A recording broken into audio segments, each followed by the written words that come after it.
feeling like a shark in a shrimp tank. Big fish, small pond in the shrimp tank. When it's Hey everybody, welcome to the post-show wrap-up of the Shrimp Tank. You can always catch a replay of all of our shows at shrimptankpodcast.com. We had a phenomenal interview today with Cindi Filer, who's the owner of Innovative Outsourcing. I have to tell you what, if you ever thought about that you could start a business part-time and make it a big business, I really didn't think you could do it until I heard Cindi today. So you have to hear the whole show, and this is our post-show wrap-up. So, Sydney, how do you decide once you get out of college whether to go on to graduate school or whether to get into the workforce? Yeah, I think that has a lot to do with what major you're going to choose. For instance, I have a daughter who's at UGA, and she's an accounting person, and so getting a master's in accounting right as you are getting out of school is the thing to do because that's how you get a job.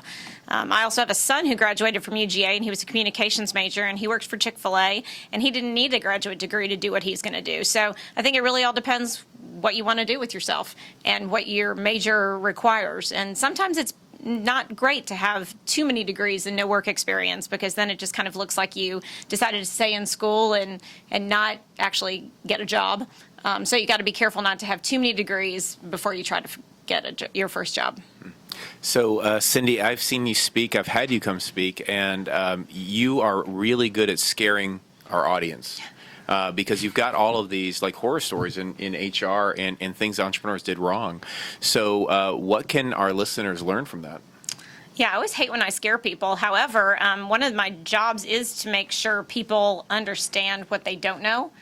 Because sometimes what should keep them up at night, they don't even know what those things are.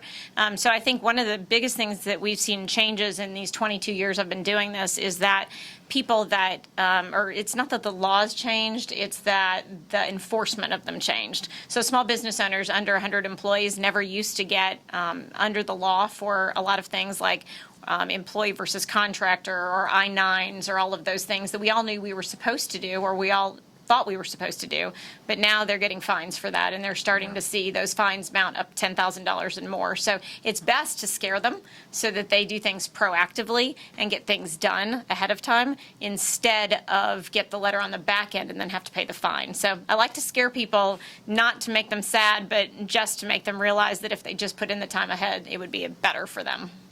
Okay, and then Sydney, I believe this is the last question. What makes you not want to get up in the morning? What makes you want to drive off into the sunset and not look back? Yeah, I've had many days like that, and I think what it is that you have to determine what your vision is, and you have to really believe in that because there are some days that you naturally love what you do, and there's some days that you hate it, depending upon what happened that day. But as a business owner, you have nobody to report to. So the only reason that you do things to get ahead is to make your vision work. And so my vision was to help moms who and dads who wanted to work part-time be able to work at a company and do something meaningful at the company and then be able to be home when their kids are home for school. So that was such a compelling vision for me, and I really wanted to help that group of people that when bad things happen and I just want to throw in the towel, I remember that those are the people that I did it for. And sometimes I actually go out and start interviewing again because I want to reconnect with those people and remember what their stories were.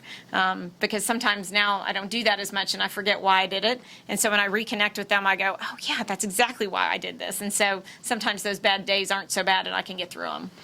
Last question here for moms that may be watching this and thinking about starting their own business at home. Do you have a number one tip for a mom who's going to do this part-time, still has 1, 2, 3 or more kids and thinking about starting a business? Any number one tip you give them?